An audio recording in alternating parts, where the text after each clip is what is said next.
যাদবপুর গ্রামে লকাই নামের এক জেলে ছিল।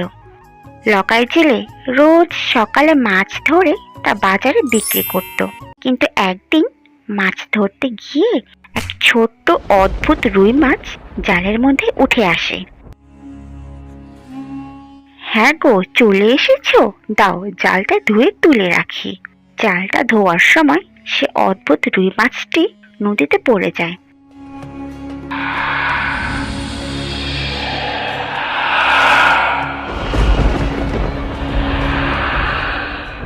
গিন্নি, আমি বেরোলাম। বলছি, আজ মাছ ধরতে যাওয়ার কোনো দরকার নেই। আজ আমার কেমন যেন ভালো লাগছে না, তাই বলছি আজকে না গেলেই নয়। না রে বউ, যেতে হবে, নয়তো খাবো কি? জালে যে বড় বড় মাছ ধরা পড়ছে, এখন যে না গেলেই নয়। লকাই চলে যাওয়ার পর তার বউ গোসল করার জন্য নদীর ঘাটে যায়। আজ অনেক গরম পড়েছে, তাড়াতাড়ি গোসল সেরে রান্না বসায় গিয়ে। লকাই জেলের বউ গোসল করার জন্য যেই না পুকুরে পা দিল, অমনি সে অদ্ভুত রুই মাছটি রাক্ষসী রুই মাছ হয়ে লকাই জেলের বউকে গিলে ফেলল। ওইদিকে লকাই জেলে মাছ ধরার জন্য গেলেও তার মন যেন ভালো ছিল না। মাছ ধরতে তো এলাম, কিন্তু কেন যেন মনটা ভালো লাগছে না। যাই, বাড়ি চলে যাই।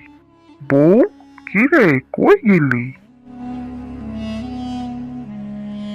পুকুর পাড় থেকে হাত মুখ ধুয়ে আসি।